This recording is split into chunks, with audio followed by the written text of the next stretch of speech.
Welcome to the More Than Anxiety podcast. I'm Megan Devito, and I am the life coach for women and teenagers living with anxiety who want more out of life. I'm here to help you create a life you love to live where anxiety isn't holding you back.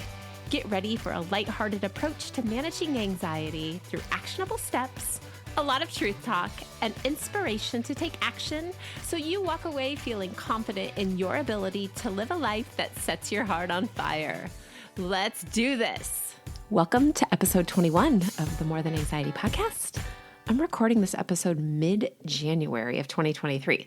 So if you're not listening when this episode debuts, hello from the past. It's been a busy kickoff to the year for me up until this past week. I'm finally getting my groove back, finally getting back into my normal routine. My kids are back at college or they're back at school. I've got a quiet house for the most part, which means I can coach without distraction and I can record podcasts without distraction and try and get the laundry done and stay up on the things that make me feel good about how my day is going. Because the holidays have this way of totally messing those things up for me, even with my best intentions of staying on track. I did a pretty good job this year of staying mostly on track, but things had to shift to make way for fun, and I don't really have any regrets about that. But in the middle of all the fun, COVID also came back to my house. So I was busy rearranging schedules and trying to disinfect and keep people away from everyone else so that we could actually have Santa and presents and family fun, which ended up working out, but not until New Year's Day. It was great. We just made the holidays last a little bit longer.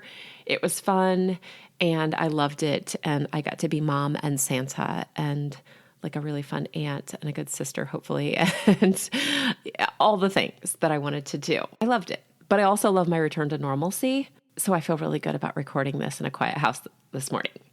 Since I work from home, I really need this quiet house so that I can focus, because when I start to get stressed out or anxious, which I also felt over the holidays, my focus disappears. It's really this push and pull. And that's a lot what I'm going to share with you in this episode. One of the most obvious things that I notice when I'm out of my routine, other than being less focused, is that my stress level and my anxiety level do go up. Since I'm doing things at different times during the day, things get forgotten or pushed aside, and I remember later, maybe I'm running late on something or I completely forgot to do something. I do get stressed out, and it's only natural that when I feel stressed, my whole body feels off. I'm guessing you probably know that feeling too. You're listening to a podcast about stress and anxiety, so this probably sounds pretty familiar. I know this feeling isn't a problem. I know what's going on. I know I've probably got some adrenaline and some cortisol running through my veins. I know my brain is saying, Megan, it is 10 o'clock, and at 10 o'clock, you should be doing these things, not these things.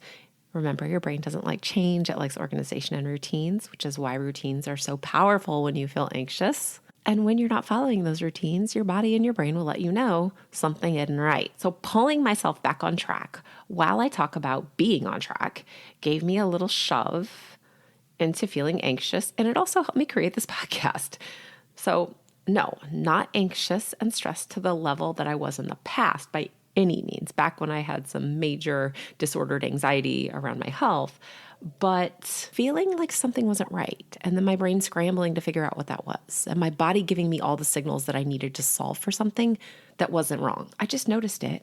I knew it was normal and it wasn't a problem. In this episode, I'm sharing how you can handle those setbacks, really the big, intense ones that knock you off your feet, and the little ones that are more annoying and distracting than anything else, like the ones I experienced over the holidays. In the past, I've compared managing anxiety or anxiety recovery, whatever you want to call it, to a graph of the stock market. It's very jagged. It's up and down and up and down and up and down. It's not like a gentle rolling hill. It's pretty dramatic. You're going to have good days and you're going to have bad days. And when you're learning to manage anxiety so that those ups and downs don't mean much, it might feel really scary in the beginning. When you're just learning how to sit with those anxious feelings and still feel afraid of the thoughts, or you don't know if you can actually get to a place where you feel truly capable of feeling good, it can be scary. You can feel like a failure and that this is a major problem and I'm never getting anywhere. But that's not true. You may have had several really good days or even weeks in a row and you think you're never going to feel it again. Or maybe if you do feel it again, you just won't notice. And that's not true. Since anxiety happens to everyone and everyone has equal parts good and garbage in their lives, it just makes sense that you will experience anxiety in your life from time to time. And that's a good thing. Anxiety is meant to keep you safe and aware of your surroundings. And there's a healthy and motivating aspect to anxiety. Feeling anxious can get you to take that job that seems a little bit scary. Feeling anxious can get you to say yes when someone asks you to marry them. Feeling anxious can get you to go on that big trip to the other side of the world. That's great anxiety. Anxiety that's a problem is anxiety that starts to take over your life and starts to determine what you do and what you don't do. So whether you have a big intense setback or a little mild one, everything is fine. Because I recognized that my anxiety was feeling a little more noticeable during the holidays, I had to stop and say, what the heck is going on? And here's the truth. I ate a lot of cookies.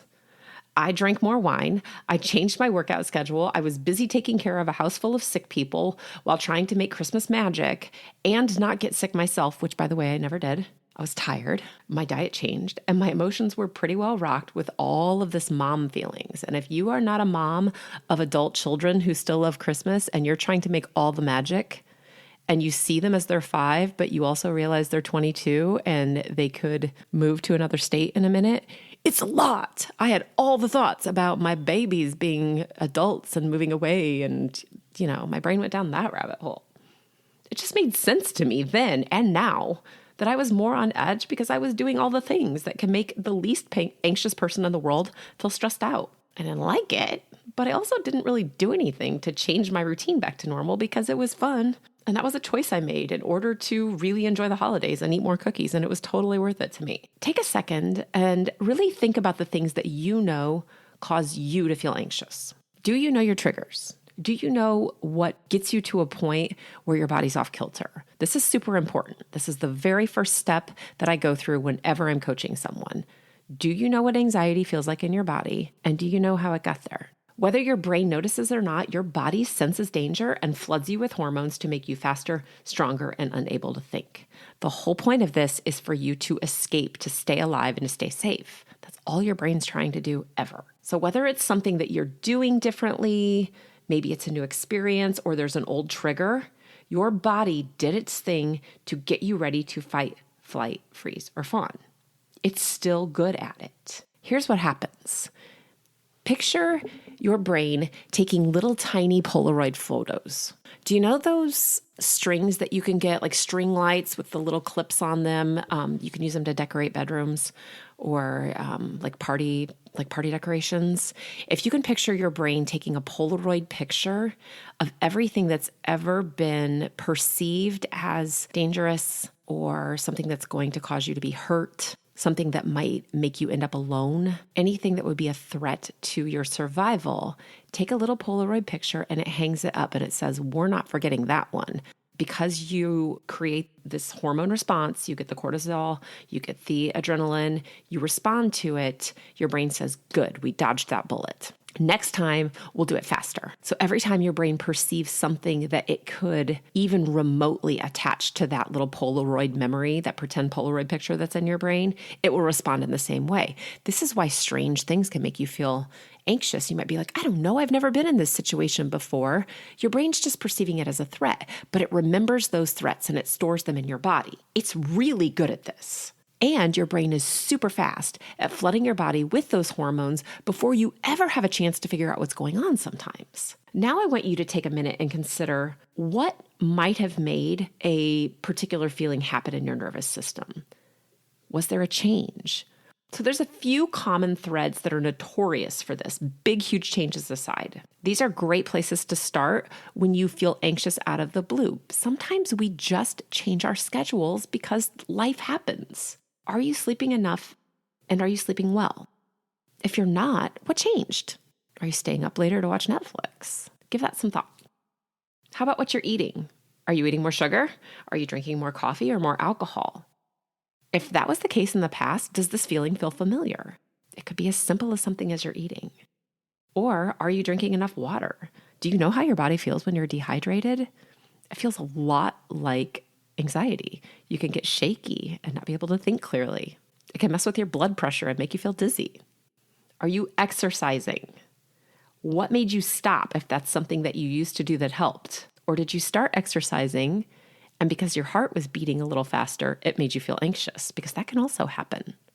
Exercising is fantastic to lower your anxiety levels, but you have to learn to not be sensitive to cortisol, because if you work out hard, your body produces cortisol. That feels like a catch-22. It feels unfair. And you can get through that. That's not a problem. I help people with that all the time. Are you overscheduled? Where are you spending your time and what is stealing your time? Is it stressing you out? Do you need to learn to say no? Or do you need to learn to say yes? Did you have a hormone shift? It could be age-related, or it could be that you just had a baby, or maybe you had surgery. Hormone shifts are notorious for messing with people's anxiety levels. And if you're exhausted, eating differently, and stressed out about taking care of a baby, that also makes sense. So whatever it is that pushed your body to feel anxious, and all of those things certainly can do that, and especially if those things are working together.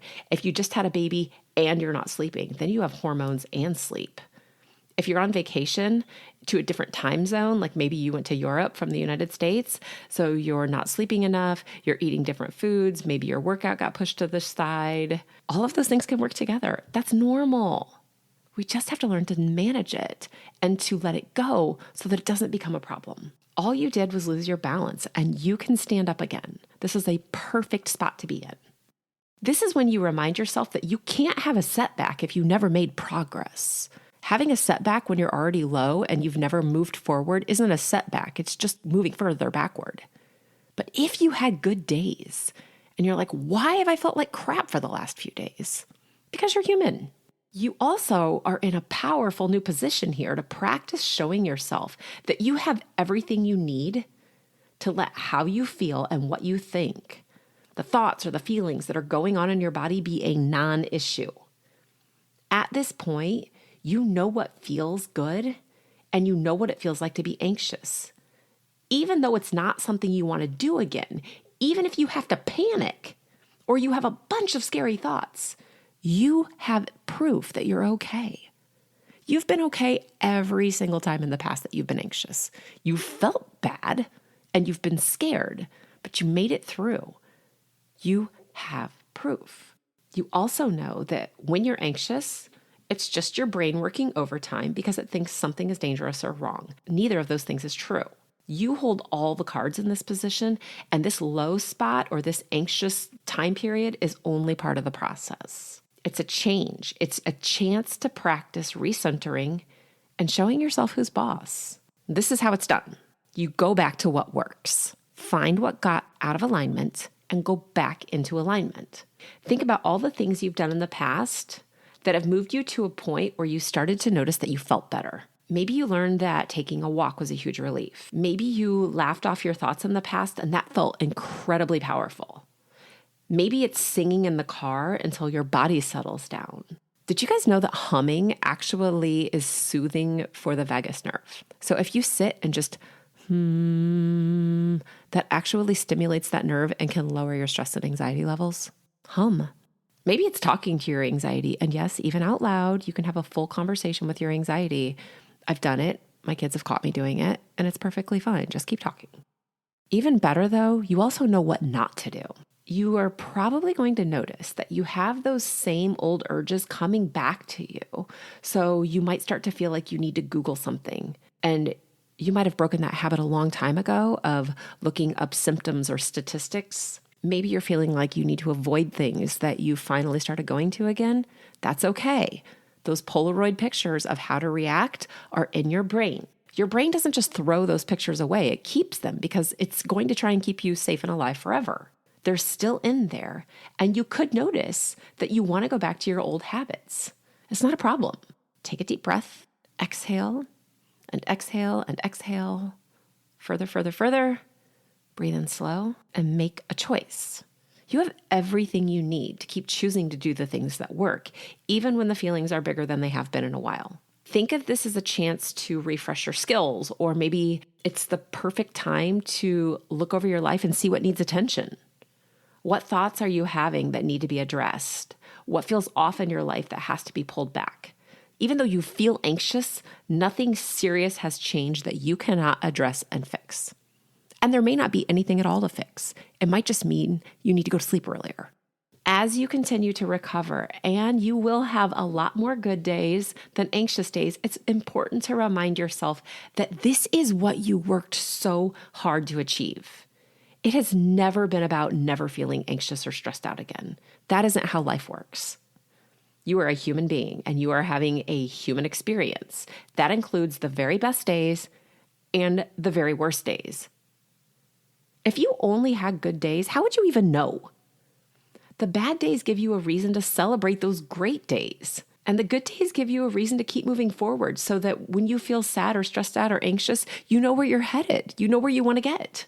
Congratulations, you're living a full human spectrum of ups and downs. Keep taking steps toward what comes next as you move towards feeling more confident. Like, okay, I got this. I can do this again. You'll have more peace and you're going to have more fun. And fun is the opposite of anxious. If you're ready to go bigger and take this new confident you to the next level, I'm here to help. There is so much waiting for you that was put on the back burner for far too long while anxiety and stress was winning your life. This is the perfect time to intentionally take the next step toward whatever else you want to see in your life, whatever it is, from feeling more confident to changing jobs to taking a big vacation, getting to know yourself better. I'm here for it. Schedule a call with me and let's talk about how you can use the resilience and the skills that you've got so far that got you to where you are through this setback and forward, and let's create more amazing things together. The world needs all of you. So let's let that mother out. Go to megandevito.com/work with me, and I'll talk to you again next week. I hope you enjoyed this episode of the More Than Anxiety podcast. Be sure to subscribe and leave a review so others can easily find this resource as well. And of course, when you're ready to explore coaching with me, jump to the show notes, click the link, and schedule time for us to talk. See you soon.